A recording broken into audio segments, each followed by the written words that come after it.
Se veía en este esquema que las biomoléculas en una primera etapa o fase del metabolismo intermediario iban a ser sometidas a procesos de oxidación, o sea, rompimientos. Y estas moléculas, de lo que son grandotas, iban a ser convertidas en sus respectivos monómeros. Por eso de la oxidación de nuestro glucógeno se puede producir glucosa. De la oxidación de nuestros triacilgliceroles se pueden producir ácidos grasos glicerol. De la oxidación de nuestras estructuras de proteínas se pueden liberar aminoácidos, producto del rompimiento de los péptidos. Y producto de la oxidación de los ácidos nucleicos, estos dan lugar a la generación de nuevos nucleótidos en la célula.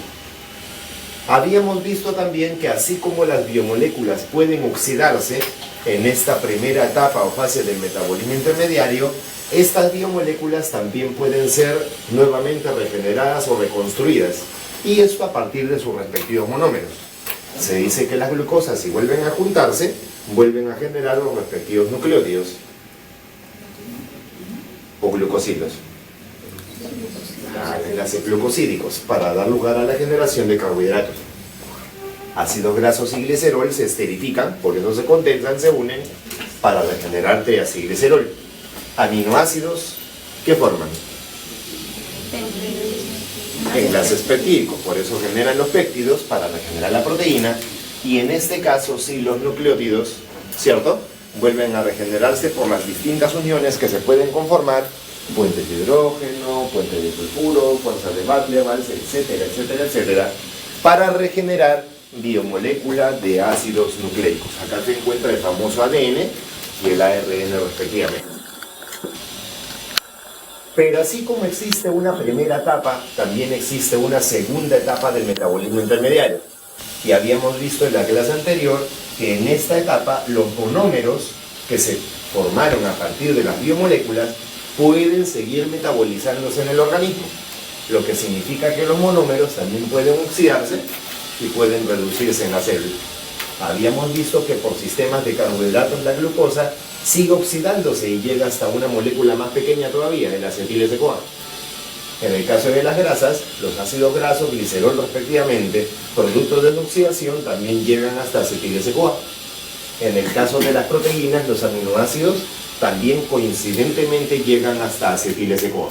Ojo que estas tres vías, me refiero a carbohidratos, lípidos y proteínas, coincidentemente generan el mismo producto, me refiero al acetil-CoA, pero por rutas metabólicas diferentes. Son sistemas de enzimas muy diferentes, pero que conllevan a la formación, en este caso, del mismo intermediario.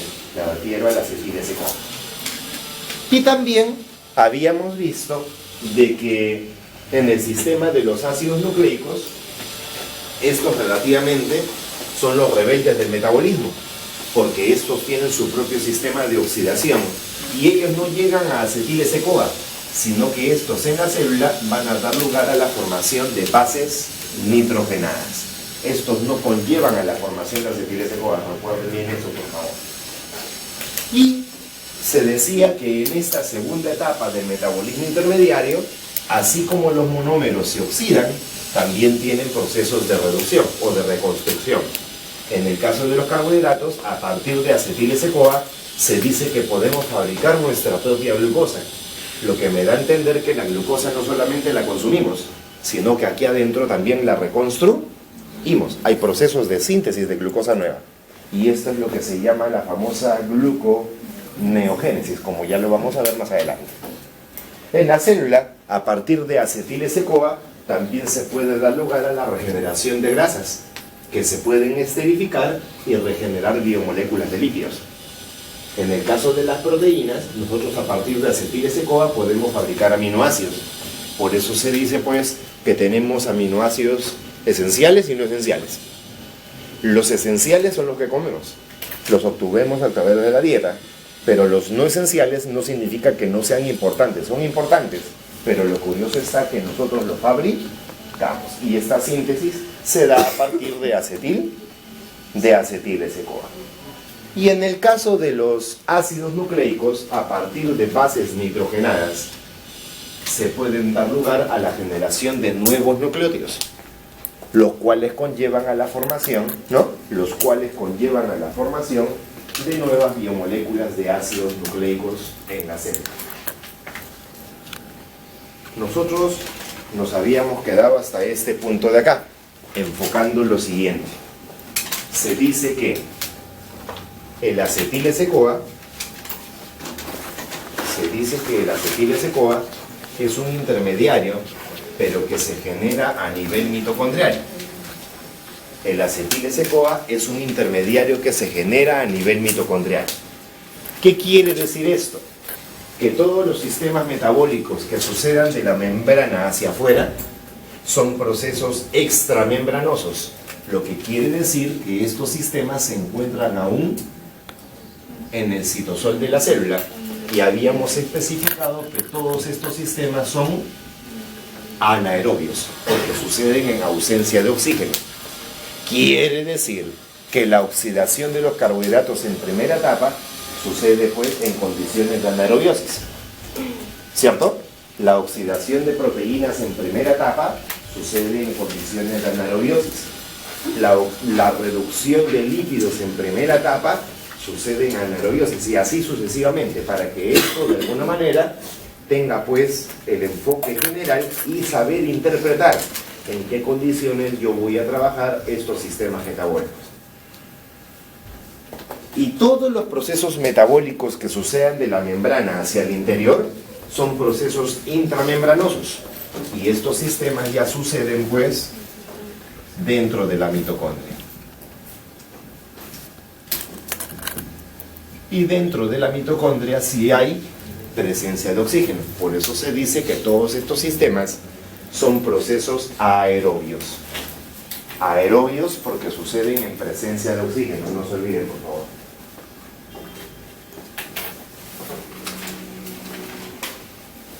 Procesos de carácter aerobio.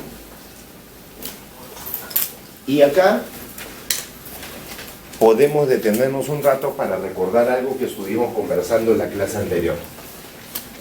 Ojo que todavía no avanzo cosas nuevas, ¿eh? Si se dan cuenta es un repaso de la clase anterior. Lo que podemos apreciar es lo siguiente, y algo bien curioso. Quiero que se fijen en los carbohidratos y quiero que se fijen en la glucosa. La glucosa, en primera instancia, ¿en qué parte de la célula se encuentra ubicada? Se ubica en el citosol, ¿cierto? Si tú te das cuenta, se ubica en el citosol. Pero quiero que te des cuenta que la glucosa, cuando se oxida, mira hasta dónde llega su oxidación.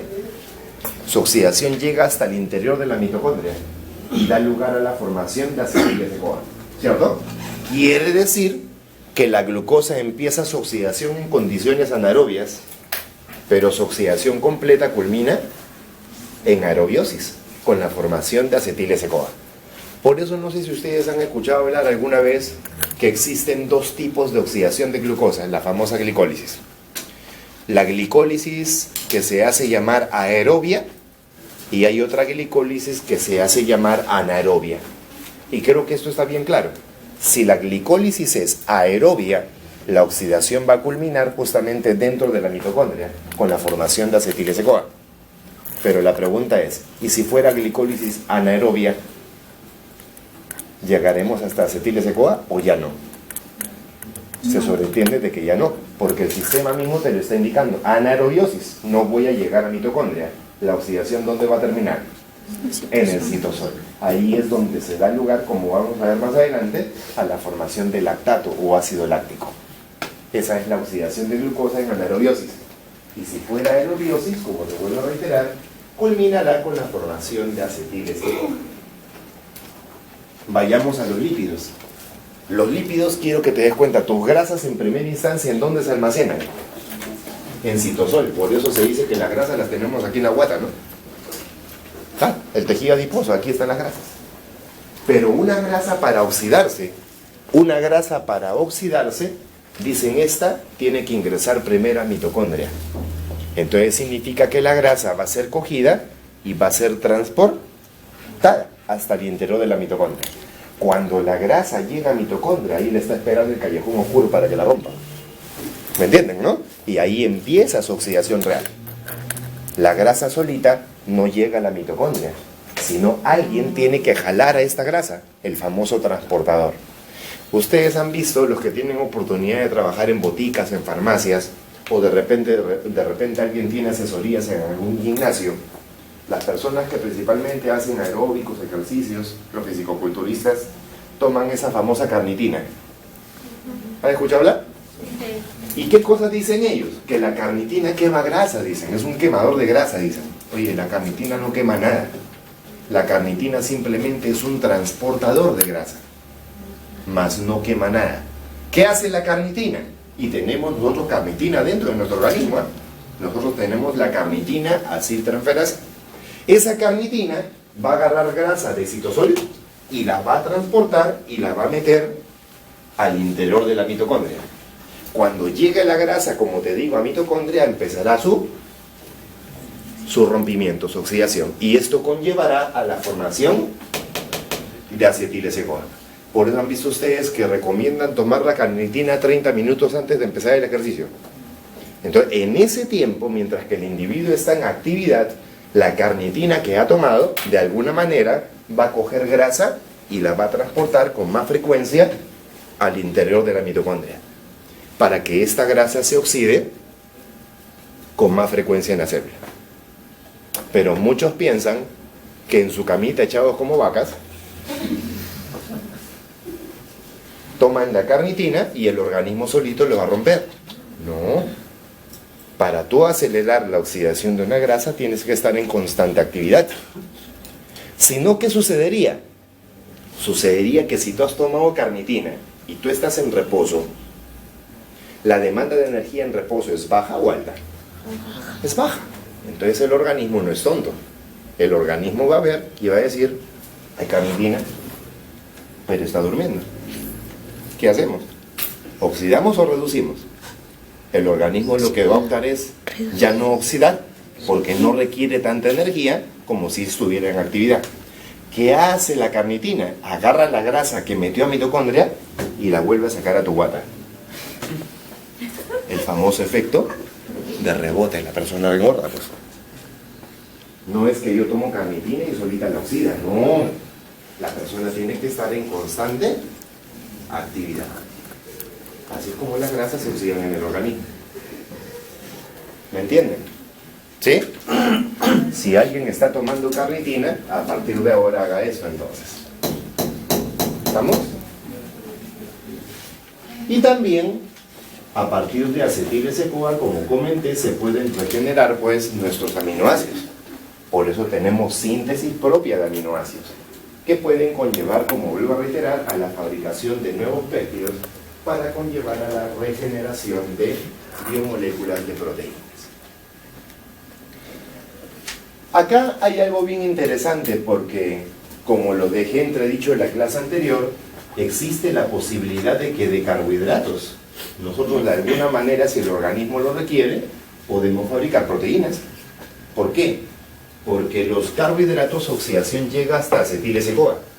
Y si este acetil-CoA no es requerido frecuentemente para energía, y si los almacenes de lípidos, por decir así, se encontraran llenos, existe la posibilidad que los carbohidratos conlleven a la regeneración de nuevas proteínas, previa regeneración de aminoácidos que conllevan a la fabricación de estas biomoléculas. Como también proteínas tienen la posibilidad del organismo de que estos pues lleguen a acetil-CoA y fabriquen lípidos, si es que los reservorios de carbohidratos se encontraran completos. Como te digo, para que te des cuenta de que estos sistemas metabólicos, de alguna manera, sí pueden interconectarse. Ahora, ¿de qué dependerá que un carbohidrato llegue a mitocondria y se oxide completamente? ¿O de qué dependerá que un carbohidrato llegue a acetil-CoA y vaya a lípidos o proteínas?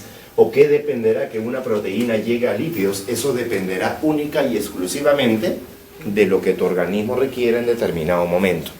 No es que tú ahorita te metes un arroz con pollo y le dices oxídate, oxídate, oxídate. No, eso el organismo lo define de acuerdo a sus necesidades metabólicas. ¿Sí? ¿Estamos hasta ahí? Ok. Ahora, otro alcance que quería darles. Con respecto al acetil-CoA, Muchos cuando yo menciono este intermediario se quedan asombrados porque en el libro ustedes lo han visto no como acetil-S-CoA, sino lo han visto como acetil-CoA, ¿cierto? Les han presentado este intermediario como acetil-coenzima A, pero el día de hoy vas a enterarte su verdadero nombre de este intermediario, acetil-S-CoA, así se llama el intermediario. Te voy a explicar un poquito la historia de esta molécula. Se dice que alguna vez el acetil-CoA, que verdaderamente se llama acetil-S-CoA, en la célula fue una molécula de acetilo. Pero este acetilo, así como lo ves, es una molécula que no presenta carga, es una molécula que es neutra, es una molécula que por lo tanto si no tiene carga es neutra, no es reactiva. Y si no es reactiva, no se metabolizaría en la célula y se puede perder fácilmente en el organismo. ¿Me dejo entender? Pero ustedes saben que nuestro organismo tiene la propiedad de reconocer moléculas que a la larga le van a ser potencialmente útiles. Y una de las moléculas potencialmente útiles en la célula es curiosamente el acetilo. Entonces el organismo, a manera de recuperar esta molécula y no perderla, lo que le va a hacer es darle una carga, curiosamente para activar a este intermediario. Y mira lo que le va a dar el organismo al acetilo para activarlo. Le va a dar coenzima A. Por eso ustedes dicen metemos CoA. Pero ¿qué sucede? Que este coenzima A, chicos, en la naturaleza no existe solo. CoA solo no existe en la naturaleza. Lo que sí existe es esto, mira.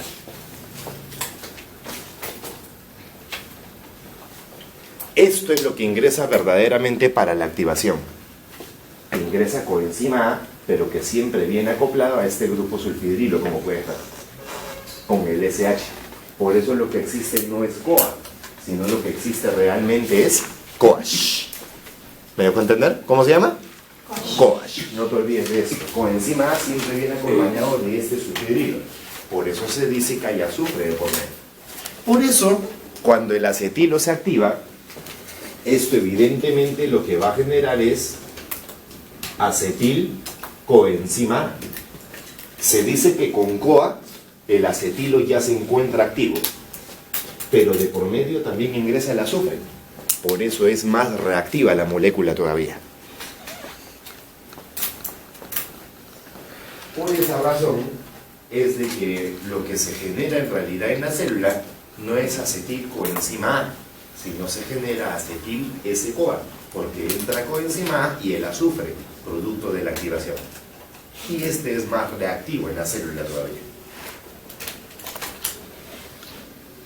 Si no te he convencido con esto, te voy a dar otro ejemplo para que de una vez me entiendas que lo que se usa es esto y no solamente CoA solo. Más adelante cuando lleguemos a lípidos,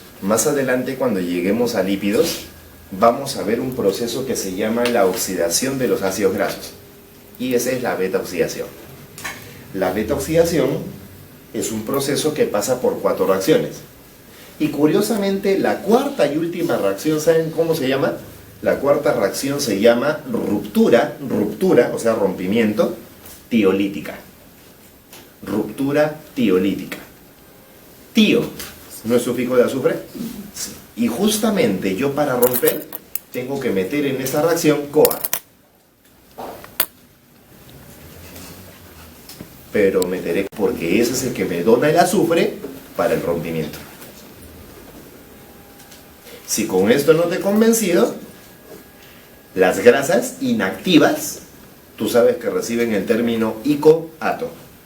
Recordarán el ácido palmítico, esteárico, linoleico, lignocérico, araquidónico, meádico, caléndico, mirístico y otros más.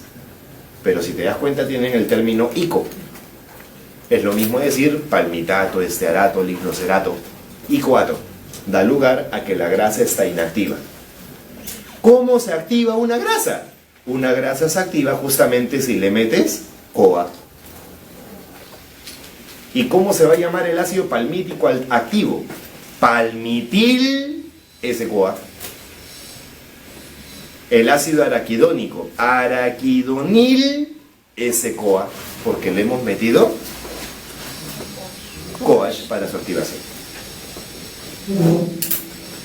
Si con esto no te he convencido, ya no sé cómo convencerte para que me entiendas que lo que uso es CoASH y no CoA, simplemente en una activación de por medio.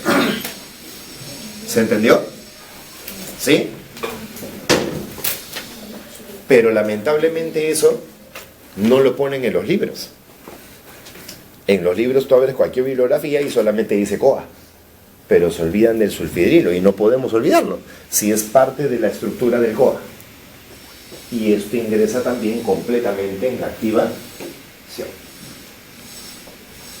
¿Estamos? ¿Sí? No sé si hasta acá de repente habrá alguna curiosidad o algo que no esté quedando claro. Antes de ingresar a la tercera etapa o fase de nuestro metabolismo intermediario que nos corresponde ya continuar.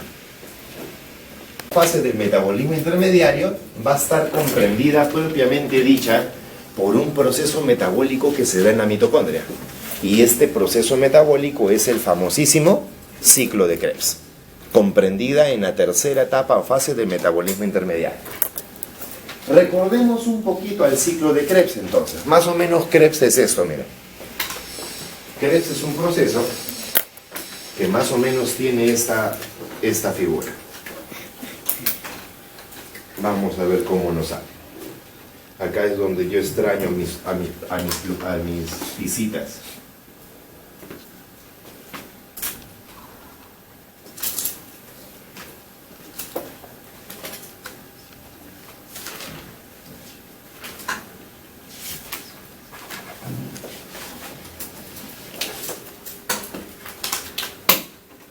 Este es el famoso proceso de Krebs. Conformando la tercera etapa o fase del metabolismo intermediario. Quiero que me digas con tus propias palabras, en este momento en la pizarra, quiero que te centres en la estructura de Krebs y me digas con tus propias palabras qué cosa podemos observar de curioso en el proceso. ¿Qué curiosidades tiene este proceso?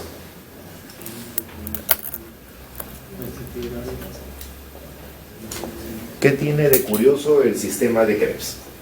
Por lo que acabo de dibujar en la pizarra. Si tú te das cuenta, presenta una direccionalidad en sentido antihorario o horario de las agujas del reloj. Se dice que las reacciones del ciclo de Krebs se dan en sentido horario en este sistema. Si tú vas en forma antihoraria, esto ya no sería Krebs, ya sería otro proceso metabólico diferente. Y eso sería la gluconeogénesis, como se dice, se da en la celda. Aparte de esto, ¿qué más de curioso puedes verle a Krebs? Hay algo más importante todavía. ¿Qué más pueden ver? A ver, si son curiosos o no. Está en la pizarra, ahí está dibujado. ¿Qué más pueden ver en Krebs? A simple vista, ¿qué se puede ver? Sin miedo. El que se equivoca, la cosa es correr bien. ¿Qué pueden ver? ¿Perdón? Doble S. Bueno, es parte del nombre de Krebs, ¿no? ¿Qué más pueden ver de curioso en el sistema? Que se da en la mitocondria. Que se da en la mitocondria. ¿Qué más de curioso podemos ver en el sistema? Que se requiere de acetil SCoA para que empiece el proceso. ¿Qué más de curioso le ven a Krebs? Más importante todavía que todo lo que me han dicho. Claro. En el mismo sistema en que se dan las reacciones de Krebs, de manera simultánea, se presentan las dos reacciones de metabolismo. Catabolismo y anabolismo de manera simultánea. Cosa que no vimos ni en la primera ni en la segunda etapa. Si tú te diste cuenta, en la primera etapa, por un lado se oxidaba y por otro lado muy diferente se reducía. Lo mismo se veía en la segunda etapa. Pero en esta tercera etapa, comprendida, vuelvo a reiterar, propiamente dicha por el ciclo de Krebs, se puede apreciar que el mismo sistema involucra las dos reacciones de manera simultánea en el proceso, catabolismo y anabolismo de manera simultánea. Por esa sencilla razón, al ciclo de Krebs también en la célula lo conocen como ciclo anfibólico. Ciclo anfibólico. Anfibólico. Debido a que en el proceso se dan de manera simultánea las dos reacciones del metabolismo. Y dicho sea de paso, ciclo de Krebs es el único ciclo anfibólico que tenemos en la célula, no existe otro. Ciclo anfibólico.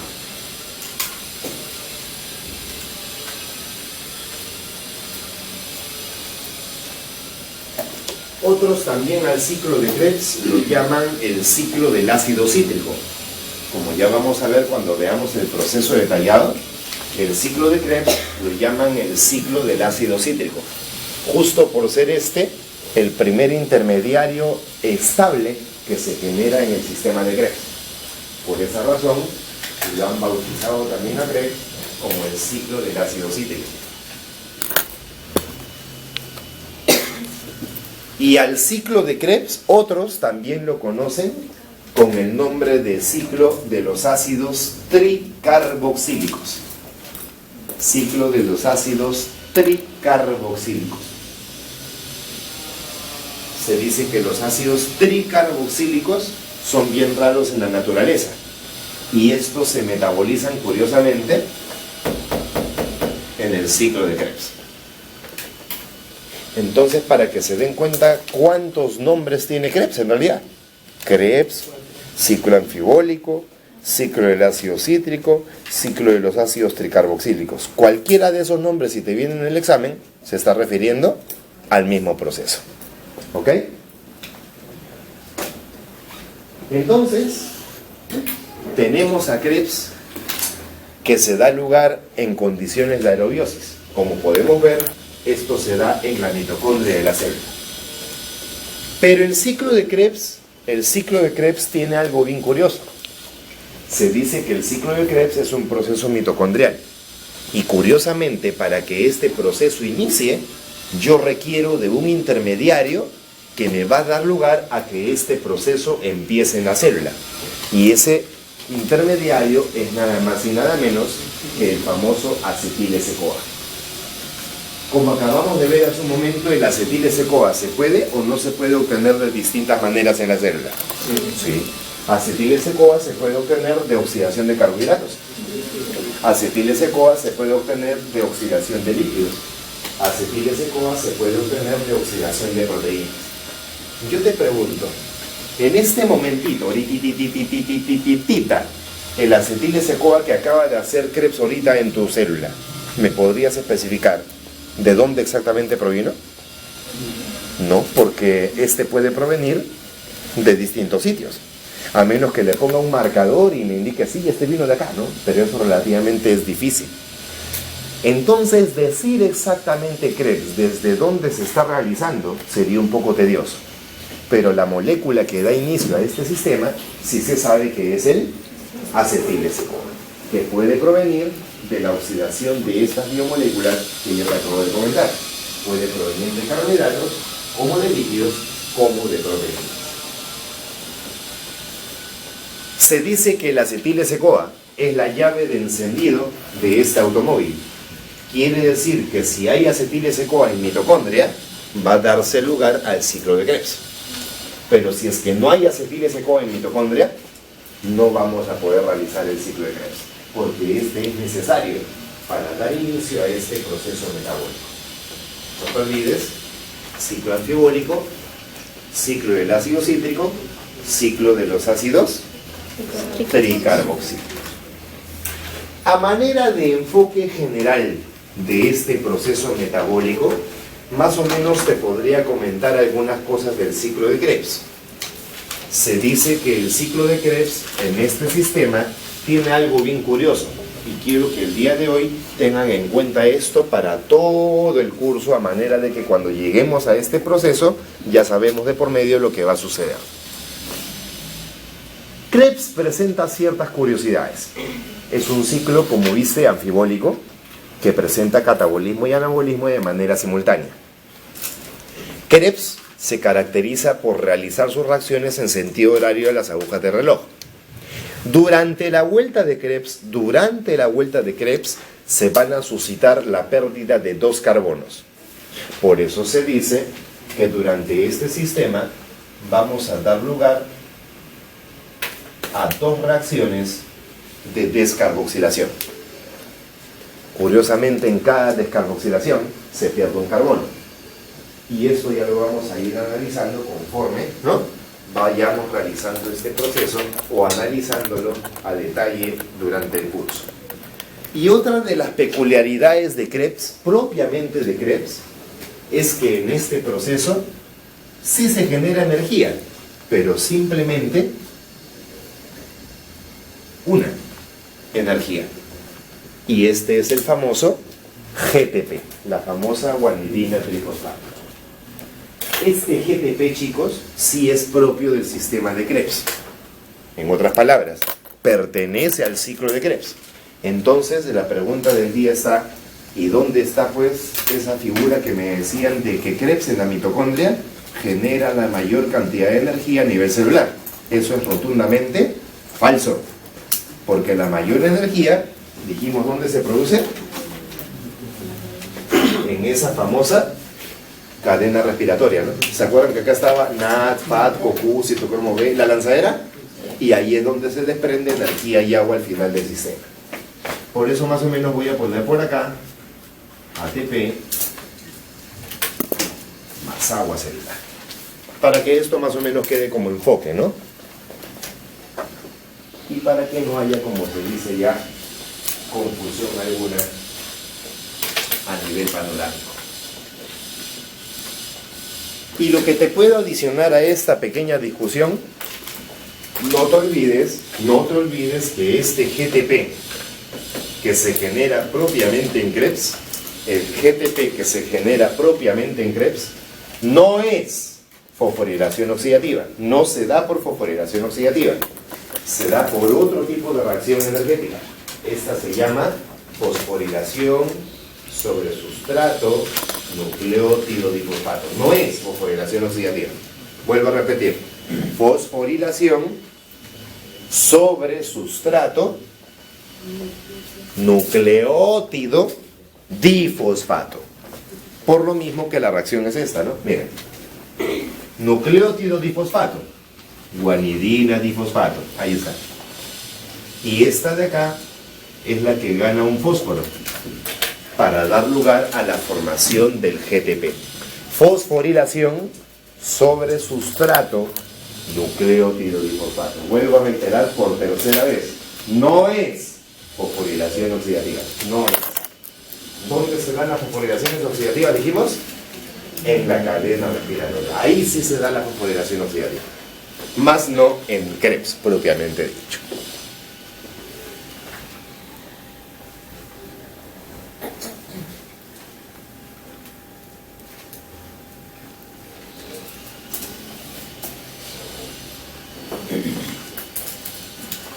A todo este esquema solamente tendría que adicionarle algo para que quede relativamente completo. Quiero que se fijen en la reducción en segunda etapa de carbohidratos. Reducción en segunda etapa de carbohidratos. Según el esquema, el proceso de dónde a dónde comprende. Reducción en segunda etapa. Reducción en segunda etapa. De acetilcoenzima A glucosa. Quiere decir que en mi organismo el acetilcoenzima A de alguna manera va a salir a citosol para dar lugar a la fabricación de este monómero de carbohidratos. ¿Me entienden? Pero en la célula la reducción de carbohidratos en segunda etapa no solamente se hace de acetil-CoA, sino que se dice también que la reducción en segunda etapa de carbohidratos va a darse desde intermediarios del ciclo de Krebs que de alguna manera también van a salir al citosol y van a fabricar glucosa nueva en la célula. Eso también es, por si acaso, reducción en segunda etapa de carbohidratos. Desde intermediarios del ciclo de Krebs, vamos a ver cómo estos de alguna manera también van a salir a citosol. Y estos van a conllevar a la fabricación de nueva glucosa en la célula. Vuelvo a reiterar que esto también es reducción en segunda etapa de carbohidratos. Reducción en segunda etapa de carbohidratos. Y esto evidentemente conllevará o no conllevará después a la fabricación de la biomolécula. Sí, porque la glucosa puede llegar a la regeneración de nuestro glucógeno.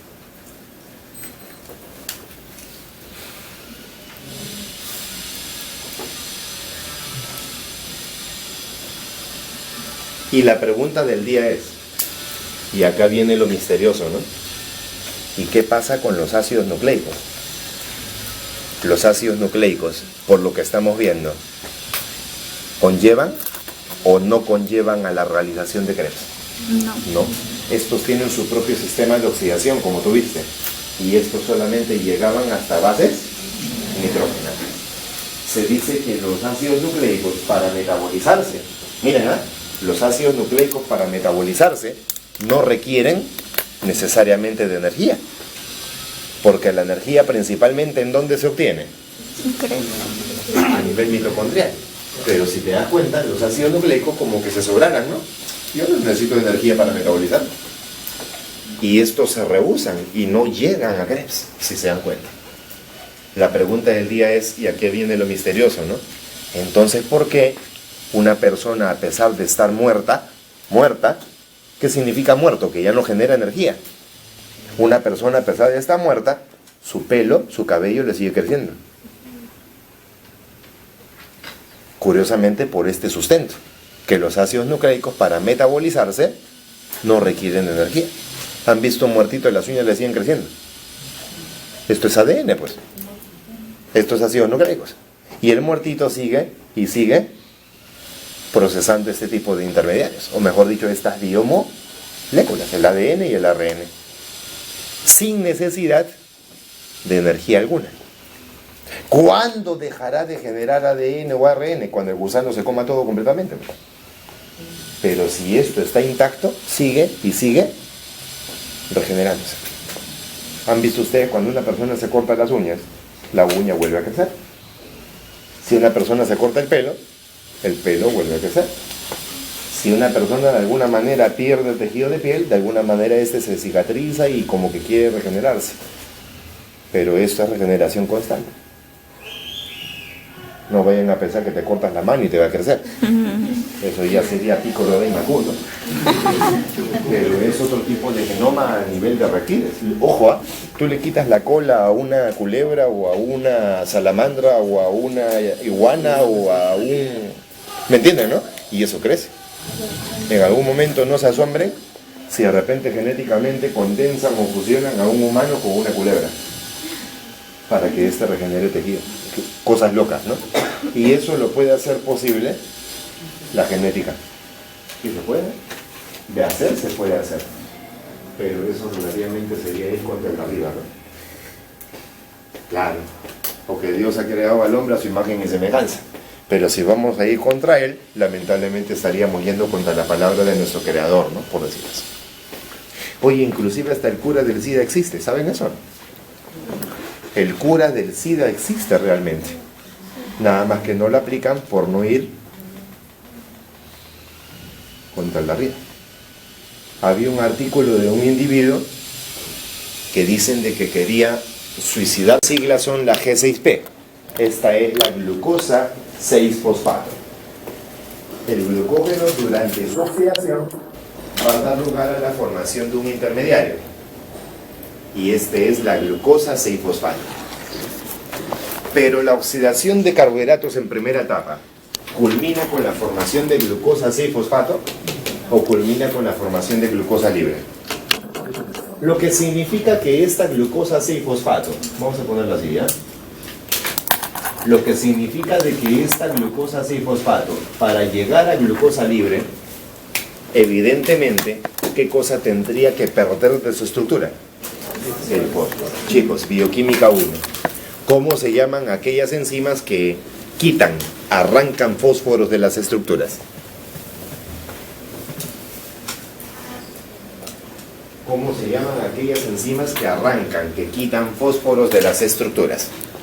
Porque me da a entender que esta glucosa 6-fosfato tiene que perder curiosamente el fósforo del carbono 6 para llegar finalmente a su forma libre. Este fósforo va a ser desprendido ¿bajo qué forma? Bajo fosfato inorgánico. ¿Cómo se llaman aquellas enzimas que arrancan fósforos a las moléculas, chicos?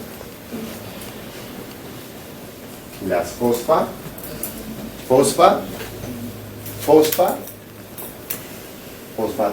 pues. ¿Las fosfatasas no son los que quitan fósforo? Claro que sí. Chicos, por favor, revisen su nomenclatura y clasificación de enzimas, ¿ya? En su casita ya hacen eso. Tenemos entonces una fosfatasa en juego. Por eso acá, la enzima que va a actuar es la famosa glucosa 6-fosfatasa. Si tú te das cuenta, la enzima es una fosfatasa, pero su nombre proviene, curiosamente, del sustrato sobre el cual está actuando. Tenemos acá la glucosa 6-fosfato. La enzima, curiosamente, se llama glucosa 6, pero con actividad fosfatasa. Esa es la que le quita el fósforo a la glucosa en su carbono 6. Esto es lo que saca el fósforo como fósforo inorgánico, y esto es lo que está dando lugar a la formación de la glucosa libre en esta reacción. Chicos, oxidación en primera etapa de carbohidratos, paso de glucógeno a glucosa, ¿cierto? Catabolismo en primera etapa de carbohidratos. Este proceso metabólico es el que se conoce en la célula como la famosa glucogenólisis. ¿Por qué glucógeno? Porque estamos metabolizando glucógeno. ¿Y por qué lisis? Rompimiento de glucógeno en primera etapa de carbohidratos. Y el proceso comprende de glucógeno a glucosa, no te olvides. De glucógeno a glucosa. Ahora, ojo que estamos enfocando panorámicamente. No se emocionen, ¿eh?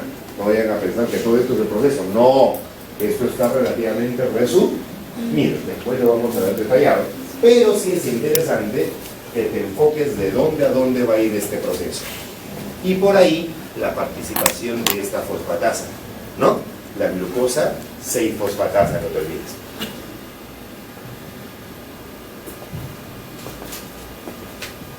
Pero en el metabolismo, así como hay oxidaciones, también hay reducciones. Según nuestro esquema, reducción en primera etapa de carbohidratos, ¿de dónde a dónde estaba comprendido? Según nuestro esquema general. Ahora el proceso va a empezar con la glucosa. Y esta glucosa va a ser utilizada para la fabricación de un nuevo glucógeno, ¿cierto? De glucosa a glucógeno. De monómero a biomolécula, ¿cierto? De monómero a biomolécula. Acá hay algo bien curioso, porque me dicen de que yo para iniciar la síntesis en primera etapa de carbohidratos requiero de la glucosa, que va a ser utilizada para la fabricación de la biomolécula, en este caso de glucógeno. Entonces acá, si yo necesito de glucosa, lo primero que tengo que preguntarme es, ¿qué fuentes tengo yo para obtener glucosa en el organismo, para usarla en este caso para fabricar un nuevo glucógeno? ¿Qué fuentes tengo yo para obtener glucosa para fabricar un nuevo glucógeno? Se dice que en el organismo la glucosa puede ser obtenida principalmente por la dieta, porque nosotros curiosamente consumimos o no consumimos carbohidratos en dieta. Caramelo, chocolate, galletas, papas fritas, arroz con pollo, pitanguita, tallarín saltado. ¿Qué más tragan? Y hay carbohidratos. Y estos son fuentes principalmente de... Por eso la glucosa abunda en la dieta. ¿Me entienden? ¿Me entienden, verdad? Ok. Pero la dieta no es la única fuente que tenemos de glucosa en el organismo, sino que esta glucosa puede ser obtenida también alternativamente de otro sistema. Este otro sistema es el famoso proceso llamado, como ya me dijiste, gluconeogénesis. Gracias a la gluconeogénesis podemos nosotros fabricar glucosa nueva en el organismo. Glucosa que en este caso, como estamos viendo y enfocando, puede ser utilizada para fabricar un nuevo glucógeno en el organismo.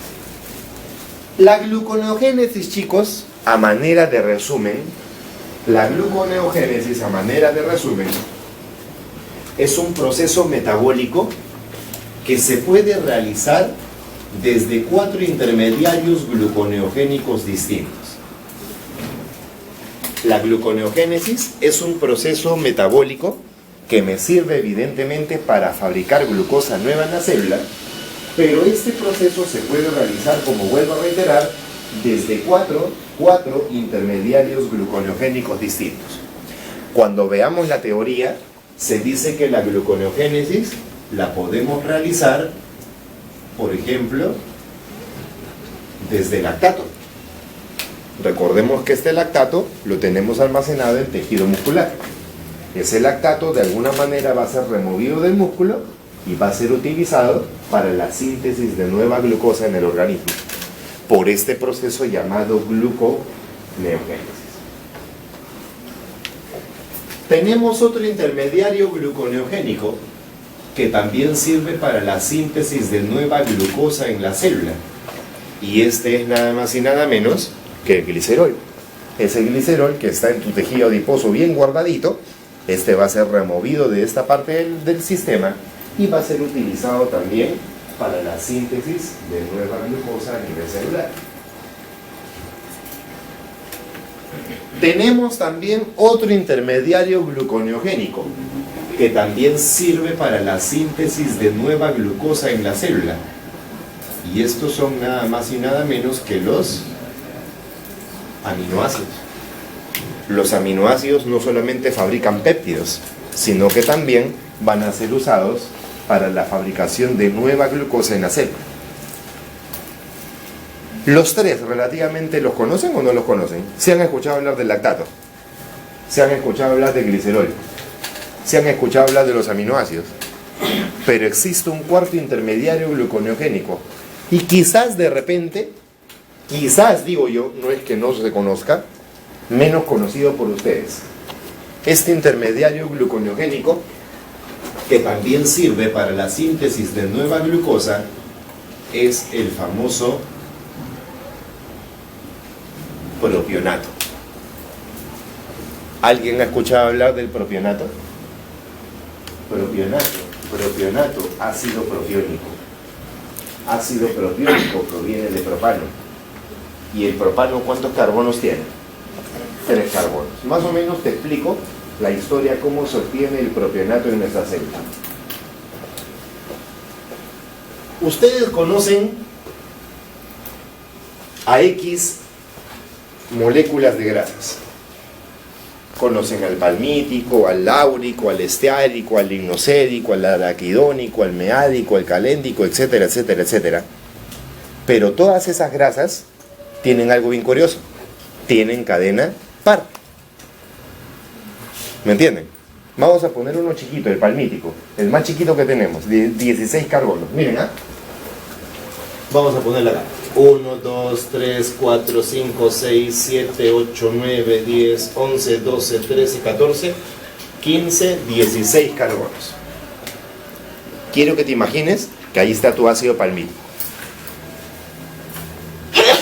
Salud. Salud. Gracias.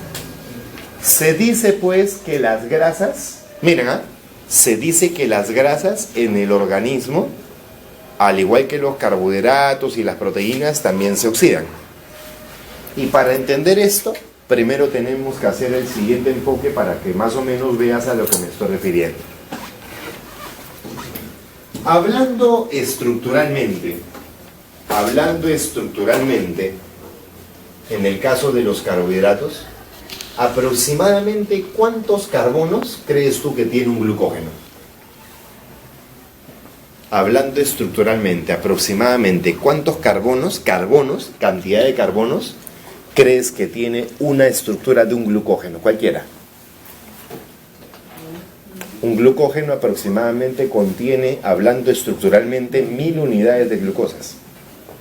Imagínate 1000 glucosas unidas. Imagínate entonces cuántos carbonos tiene un glucógeno. Creo que cada glucosa tiene 6 carbonos, ¿no? Entonces más o menos estamos hablando de un aproximado de 6000. Miren, hablando estructuralmente, ¿eh? Tenemos 6000 carbonos en el caso de los carbohidratos. Estos 6000, como viste, entran a la oxidación y generan un producto más chiquito. Y esta es la glucosa. La glucosa en sí, ¿cuántos carbonos tiene? Entonces, de 6000 a 6. Moléculas de 6 que están saliendo del rompimiento. Miren, 6 carbonos. Y esta glucosa vimos que se sigue o no se sigue rompiendo. Y llega ahora hasta acetil-S-CoA. Y esta estructura es mucho más pequeña todavía. Este acetil-S-CoA simplemente tiene 2 carbonos. Entonces mira, de 6000 a 2. Y estos 2 carbonos se siguen rompiendo todavía. Y entran acá. Se dice, y esto lo vamos a ver después, que con las 2 descarboxilaciones, los 2 carbonos se oxidaron completamente. Porque son 2 carbonos que llegan a la mitocondria de la oxidación completa de la molécula. Pero para que tengas una idea, mira, cómo de 6000 hemos llegado a 2 carbonitos contenidos en el acetil-S-CoA. ¿Estamos hasta ahí? ¿Sí? Sí. Ok. Ahora miren, yo por acá tengo a este palmítico, que ya es una grasa, no es un carbohidrato, es una grasa. Este palmítico, y así como cualquier grasa en la célula, también se va a oxidar, se va a romper. Y mira una grasa cómo se oxida en la célula. Una grasa se va a oxidar y se va a romper, curiosamente, cada 2 carbonos. Así se oxidan las grasas. Esta es la beta oxidación que yo te decía, romper a la grasa. Cada 2 carbonos. Cada 2 carbonos. Lo curioso está que este ácido palmítico, que tenía 16 carbonos, producto de sus cortes, ¿cuántas moléculas de 2 carbonos ha producido? Como tú ves, acá se generan 1, 2, 3, 4, 5, 6, 7, 8. Solamente por cortar, la grasa ya desprende 5 ATPs. Eso lo vamos a ver después. Pero estos 2 carbonos que salen del corte, esto es nada más y nada menos que una molécula de acetil-S-CoA.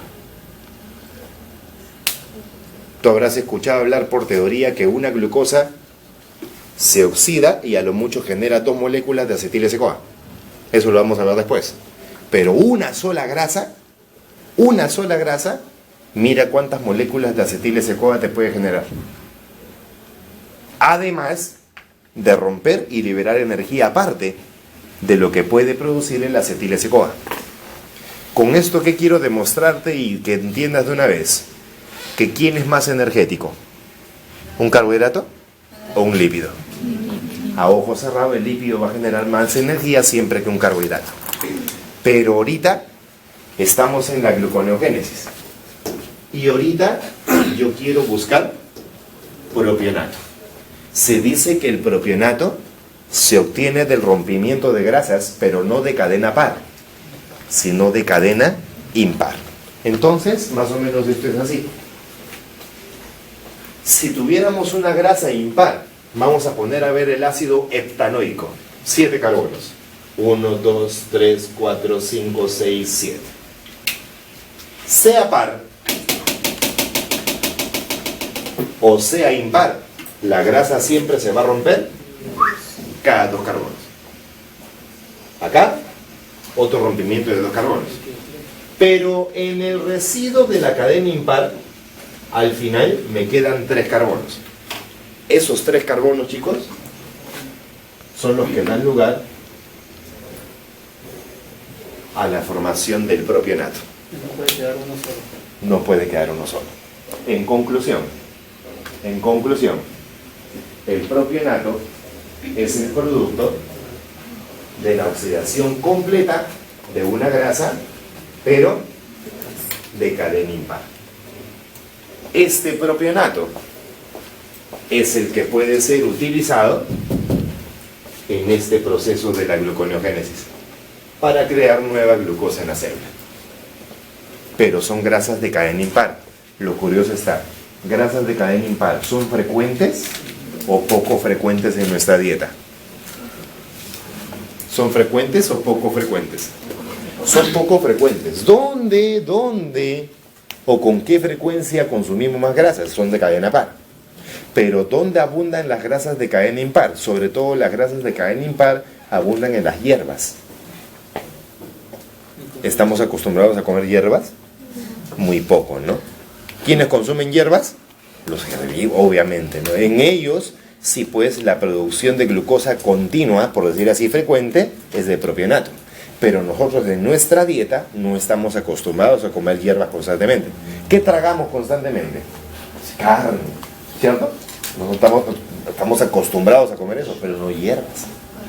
En los herbívoros, en las plantas, en los rumiantes, ellos sí hacen como pan de cada día gluconeogénesis de propionato. Por ahí me preguntó un chiquito, profesor, ¿y si soy vegetariano? Ah, quizás ahí sí. ¿Me entienden, no? Porque ahí está consumiendo principalmente hierbas. El organismo se acondiciona a eso. Pero nosotros, en el sentido común, ¿estamos acostumbrados a comer hierbas? No. Por eso es poco frecuente. Es poco frecuente. Pero yo te he dicho que no lo podemos hacer. Sí podemos hacerlo, siempre y cuando esto ingrese en nuestra célula. Tenemos enzimas para oxidar grasas tanto de cadena par como impar. Las tenemos. Están ahí a la espera de que esto llegue. Pero no es frecuente utilizarlo. Yo te preguntaría, en orden de importancia gluconeogénica, ¿cuál de estos sistemas se utilizaría en primera instancia para hacer gluconeogénesis? Evidentemente creo que los aminoácidos, ¿no? En orden de importancia gluconeogénica, ¿a quién colocaríamos en segundo lugar? ¿A quién creen ustedes que colocaríamos en segundo lugar? El glicerol. ¿Al glicerol? Ojo, ¿qué grasa? Claro, el lactato. Lactato sería utilizado en segunda instancia. En tercer lugar, ¿a quién colocaríamos? ¿Al glicerol o al propionato? Si el propionato es el más raro que tenemos. Claro, pues el glicerol en este caso sí le ganaría al propionato, ¿no? Ojo que estoy ordenando gluconeogénicamente hablando, ¿no? Y el más raro, porque es el que menos usamos, obviamente va a ocupar el último lugar, ¿no? ¿Sí o no? Y este es el propionato. En orden de importancia gluconeogénica. Para obtener glucosa nueva en la célula. Mira.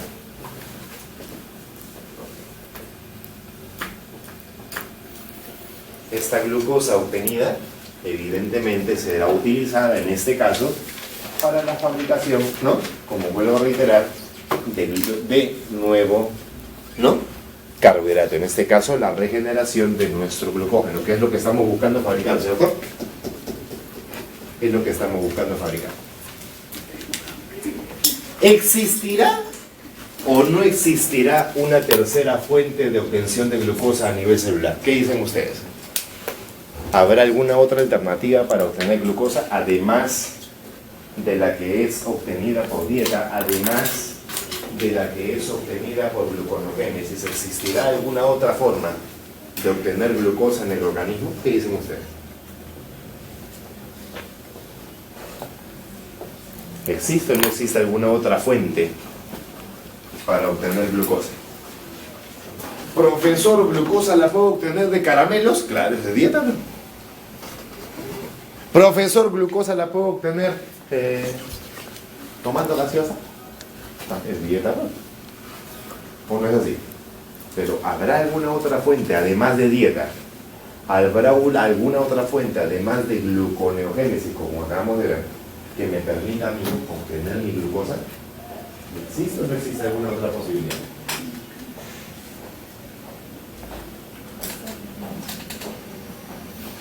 Y está escrito en la pizarra. Y con rojo todavía. Con rojo todavía. Con rojo todavía. Claro, pues. Yo al romper glucógeno, ¿qué sale? Glucosa. ¿O no es así? ¿Sale o no sale glucosa? Pero acá hay algo bien curioso. Yo estoy rompiendo el glucógeno para obtener glucosa. Pero el sistema me pide agarrar las glucosas de nuevo para fabricar lo mismo. ¿Sí te has dado cuenta? ¿O no es así? Y el organismo me pide de nuevo liberar glucosa. Para nuevamente agarrar esto y fabricar glucógeno. Si tú te estás dando cuenta, este sistema aparentemente, ¿qué está haciendo? Un círculo vicioso, porque rompe lo mismo para regenerar lo mismo de su mismo producto. ¿Existirán células, existirán organismos que hagan factible esto? Sí. Cuando haya una mala regulación enzimática, sí sucede esto. Estos son los famosos círculos viciosos, que son imperceptibles, ¿eh? No son causales de patologías, pero hay organismos que lo hacen. Por eso, sí es factible considerar la propia glucogenólisis como productor de glucosa. Pero no es frecuente, porque esto se da en una mala regulación enzimática.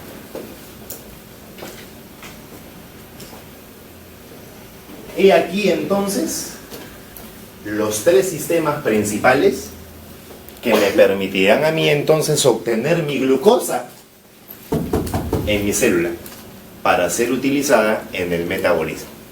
Glucosa de dieta, glucosa de gluconeogénesis y de la propia glucogenólisis. ¿Se entendió? Ahora, en orden de importancia biológica, ¿cuál de estos sistemas crees tú que ocupa el primer lugar para obtener glucosa en el organismo? La dieta. Evidentemente la dieta. El segundo lugar, ¿quién lo ocupará? ¿La gluconeogénesis o la glucogenólisis? La gluconeogénesis, en orden de importancia de obtención de glucosa. Y lo más raro, porque es lo menos frecuente, la glucogenólisis. Porque no tiene sentido romper lo mismo para volver a fabricarlo, ¿no? Pero sí hay células que lo hacen, vuelvo a reiterar. Hay células que lo hacen.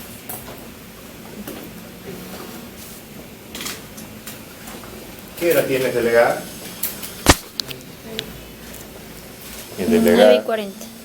9:40. Vayan a descansar 10 minutos, es un trancazo. Estás comiendo. ¿Tú estás comiendo glucosa solamente? Entran más exosas. Por eso principalmente lo que más se usa es exoquinasa. Porque además de glucosa se procesan otras exosas más. A menos que tengas una dieta rígida solo de glucosa. Ahí sí se activaría la glucoquinasa exclusivamente. ¿Me entienden, no? Si la dieta fuera exclusiva de glucosa solamente, ahí se usaría, o el organismo optaría por usar glucoquinasa. Pero lo que más usa, lo que más reiteradamente, con más frecuencia utiliza la célula, es la exoquinasa, por la gran variedad, ¿no?, de exosas que ingresan en dieta. Chicos, acá hay algo bien curioso. La exoquinasa y la glucoquinasa, como estamos viendo, presentan o no presentan reversibilidad. Son enzimas irreversibles. ¿Quiere decir que nos encontramos o no nos encontramos frente a una enzima reguladora? Sí. La pregunta del día es, ¿qué cosa regulan tanto la exoquinasa como la glucoquinasa? ¿Qué cosa regulan tanto la exoquinasa como la glucoquinasa? ¿Qué cosa creen ustedes que regulan? Lo que van a regular curiosamente es cuánta glucosa ingresa al metabolismo de los carbohidratos. ¿Cuánta glucosa ingresa al metabolismo de los carbohidratos? Porque acuérdate que si la glucosa no se activa, no es reactiva. y por ende no ingresaría al metabolismo. ¿Entienden? Es un mediador de cuánta glucosa va a ingresar al metabolismo. Ojo, ¿ah? Metabolismo significa de que esta glucosa que está entrando activa o bien se reduce o bien se oxida. ¿Me entienden, no? Pero esta previamente debe de estar activada. Y de esto se encarga la exoquinasa y la glucoquinasa respectivamente. Ustedes recuerdan que hablamos de inhibiciones de carácter irreversible. ¿Se acuerdan cuando hablamos de inhibición irreversible? Y se acuerdan ustedes que les hablé de este famoso arsénico. El arsénico está en el veneno para ratas. Y curiosamente el veneno para ratas pues tiene este principio activo que lamentablemente produce inhibiciones reversibles o irreversibles de enzimas. Irreversible. Una de las enzimas afectadas curiosamente por arsénico, y por eso yo decía, malogra el metabolismo de los carbohidratos, justamente su inhibición es irreversible, el arsénico sobre exoquinasa y glucoquinasa. Quiere decir que si esta enzima se bloquea, ¿habrá manera como glucosa siga entrando al metabolismo? Ya no. Y eso lo hace el arsénico. Por eso yo decía que el arsénico malogra el metabolismo de carbohidratos.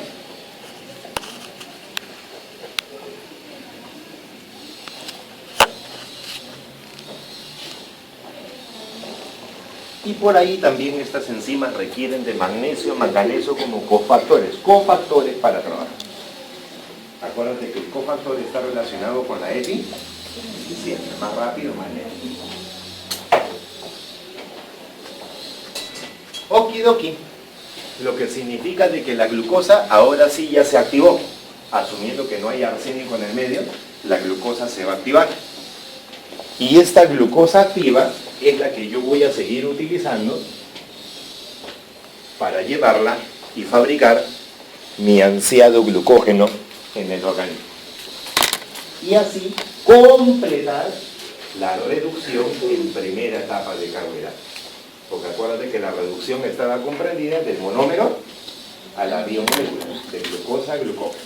Chicos, este proceso metabólico de carbohidratos, reducción en primera etapa de carbohidratos, proceso que va de glucosa hasta glucógeno, este sistema metabólico en la célula se hace llamar glucogénesis. O también otros lo conocen como la glucógenogénesis. Glucogénesis o glucógenogénesis es lo mismo por si acaso. ¿Ok? Glucogénesis o glucógenogénesis. Que no cause confusión este término de acá. Porque cuando dice gluco, aparentemente es glucosa, ¿no? Pero lo que estamos fabricando en realidad, ¿qué cosa es? Glucógeno. En los libros lo vas a encontrar así.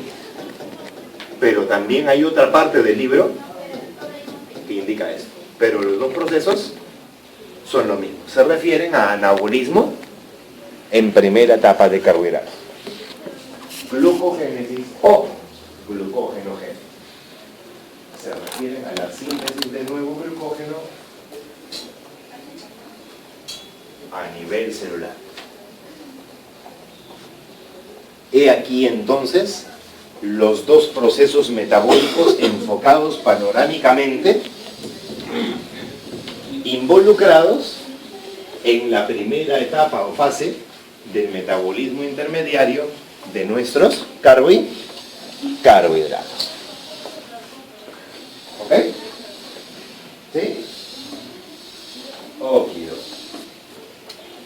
Lo que significa de que la primera etapa o fase del metabolismo intermediario de carbohidratos panorámicamente ya está enfocado. Vayamos ahora a la segunda etapa. Y la segunda etapa o fase del metabolismo intermediario de carbohidratos, como tú ya viste, ¿a partir de dónde empieza? La segunda etapa o fase del metabolismo intermediario de carbohidratos, ¿a partir de dónde empieza? del monómero, de la glucosa. Y como hemos visto ya anteriormente, ¿la glucosa continúa o no continúa metabolizándose en la célula? Sí, tanto puede oxidarse como reducirse. Oxidación en segunda etapa de carbohidratos, ¿de dónde a dónde comprende el sistema? Como ya lo vimos anteriormente. De glucosa, y su oxidación va a llegar, dicen, hasta acetil S-CoA. Pero acuérdate que dijimos que la oxidación o bien se queda en citosol o puede ingresar a mitocondria. Pero el enfoque general lo hemos visto que parte de la glucosa y culmina con la formación de acetil S-CoA. Si me están indicando que la oxidación en segunda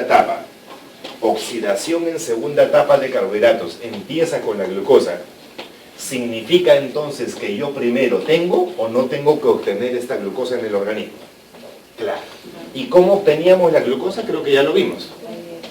Puede ser obtenida de dieta, de gluconeogénesis o de glucógeno. Quiere decir que los mismos sistemas que yo tengo para obtener glucosa, para fabricar glucógeno, los mismos factores yo tengo para obtener glucosa, pero ahora para oxidarla. Entonces, relativamente, esto es lo mismo. La pregunta es, si yo ya obtuve la glucosa y la glucosa quiere oxidarse, ¿necesariamente la glucosa tiene o no tiene que previamente activarse? ¿Qué pasa si no se activa? Dijimos, se pierde. Entonces el organismo tiene que activar a esta molécula. Quiere decir que este primer paso de la oxidación en segunda etapa de carbohidratos es idéntica, como te has dado cuenta, al primer paso que vimos anteriormente en la reducción en primera etapa de carbohidratos. El proceso que estoy enfocando de negro, chicos,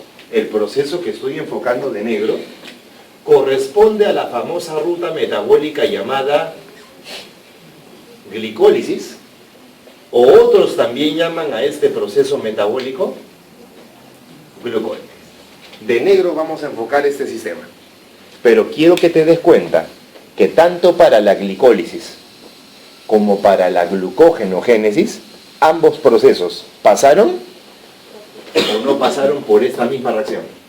Necesariamente sí, para conllevar a la activación de este intermediario para que pueda metabolizarse. Si no hago esto, no se metaboliza. Por eso previamente la activación. Y como son idénticos, es el mismo paso, si te das cuenta, es el mismo intermediario que se está activando, es la misma enzima que estamos usando, es el mismo ATP que se está compartiendo. Todo esto de acá, ¿es común o no es común en estos dos procesos metabólicos? Son comunes. Quiere decir que hay procesos metabólicos que curiosamente comparten, por decir así, reacciones en común. O sea, hacen lo mismo, prácticamente. Una de las tantas casualidades del metabolismo donde se comparten reacciones en común, curiosamente es este primer paso que se está viendo tanto en la glicólisis como en la glucógenogénesis, que acabamos de ver anteriormente. Justamente el paso de glucosa inactiva hacia su forma activa, donde requiere el uso de ATP, ayudada por acción de una quinasa, exoquinasa, glucoquinasa respectivamente. Lo que significa que si yo meto arsénico acá, ¿continuaría la glicólisis? Si meto arsénico acá, ¿continuaría la síntesis de glucógeno? Ya no. Para que veas todo lo que puede afectar un simple inhibidor.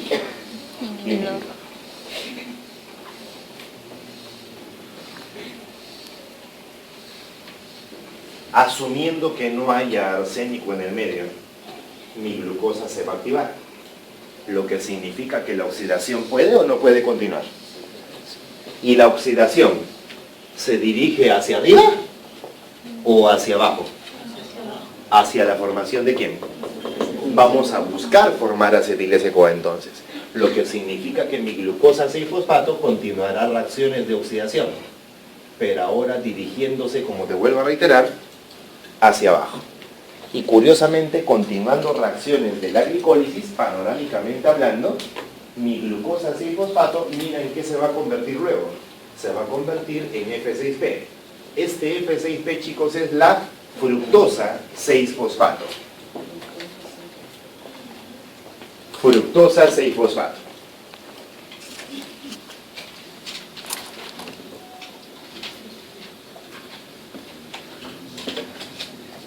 ¿Cuál es la idea de la bioquímica? ¿Cuál es el enfoque de la bioquímica? Miren, estoy hablando con chicos que ya están en 7º ciclo, prácticamente ya 3 años en la universidad, próximos colegas míos, y yo me imagino, ¿no? Me imagino, cuando hablo de la glucosa 6-fosfato, ¡plum!, en tu cabeza imaginariamente está esa estructura piranósica, con la glucosa de por medio detallada y con el fósforo en su carbono 6. Y cuando hablo de la fructosa 6-fosfato, ¡plum!, también imaginariamente la fructosa está en tu cabecita. ¿Me entienden, no? ¿Me entienden o no me entienden? Obviamente. Porque yo ya no estoy para enseñarte la parte orgánica. Yo te estoy explicando la parte que sucede hablando metabólicamente con estos intermediarios. Entonces, se dice que la glucosa y la fructosa son isómeros, ¿o no? Por eso se pueden interconvertir reversiblemente, curiosamente, por esa enzima que podemos ver que involucra la interconversión de estos dos intermediarios. Pero el proceso me está mandando a mí convertir a la glucosa ¿en qué? En fructosa. Por eso la direccionalidad del proceso está yendo hacia abajo. Si hay una isomerización, ten en cuenta de que acá hay una isomerasa de por medio. Isomerasa que vamos a ver cuando ya lo haga detalladamente el proceso. Ojo que todo lo estamos enfocando todavía panorámicamente, todo no está detallado todavía. Solamente estoy enfocando los puntos, entre comillas, más principales del proceso. Significa que hemos llegado ahora de glucosa, como empezó inactiva, hasta la formación de fructosa 6-fosfato. Previa participación pues de la quinasa y de la isomerización del medio. Pero la fructosa 6-fosfato va a continuar el proceso de la glicólisis. Y ahora la fructosa 6-fosfato, continuando reacciones de oxidación en este sistema, se va a llegar a convertir ahora en fructosa 1,6 bifosfato. Fructosa 1,6 bifosfato. Quiero que te percates de algo. Quiero que te percates que ahora en esta estructura nueva que se está formando, no hay la presencia de solo uno, sino ahora hay 2 fósforos que están siendo incluidos en la estructura del intermediario. Quiere decir que en este paso de acá, nuevamente tengo o no tengo que meter un fósforo. Significa que si voy a meter un fósforo, de por medio hay una quinasa. Esta enzima sí vale la pena presentártela ahorita. Y esta es la que lleva las famosas siglas llamadas PFK. Te presento a la fosfofructoquinasa de la glicólisis. Fosfofructoquinasa de este proceso llamado glicólisis. Y acá necesariamente tenemos o no tenemos que meter otro fósforo. Y mira quién dona este segundo fósforo en la vía. Nuevamente digo, porque anteriormente usamos o no usamos otro fósforo con ATP. Segundo ATP que se está usando entonces en este proceso llamado glicólisis. Salud. Doctor, Y acá 10 y 25. nos vamos a detener un momento para discutir lo siguiente. 10 y 25, ¿no? 10 y 25. Perfecto. A buena hora que me mencionas esto, para tener en cuenta lo siguiente. Muchos dicen, ¿no? Glicólisis o glucólisis es lo mismo. Glicólisis es lo mismo, dicen. Pero relativamente no es lo mismo. Cuando el proceso se hará llamar glucólisis y cuándo el proceso se hará llamar glicólisis. Creo que ahora sí esto está más que evidente. Se hará llamar glucólisis si es que al sistema entra única y exclusivamente glucosa. Pero por lo general, ¿llega la glucosa sola o con otras hexosas? Por ese sentido, el proceso se hace llamar glicólisis. ¿Qué enzima se usará exclusivamente en la glucólisis? Glucoquinasa. ¿Y qué enzima exclusivamente se usará en la glicólisis? La exoquinasa, ya que este procesa, además de glucosa, otras hexosas, como ya te comenté.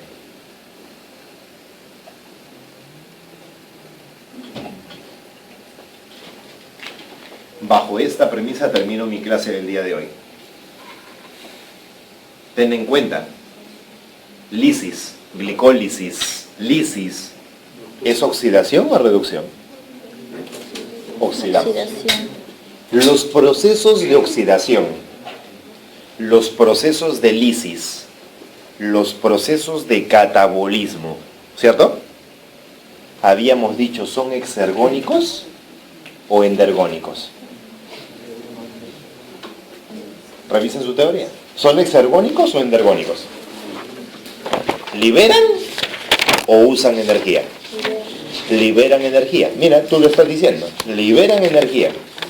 Pero la glicólisis, desde que empezó, como estás viendo, ¿está liberando o más bien está gastando energía?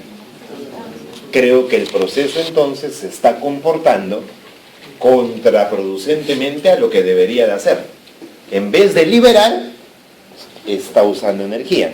Por eso te digo, bajo esa premisa vamos a irnos el día de hoy.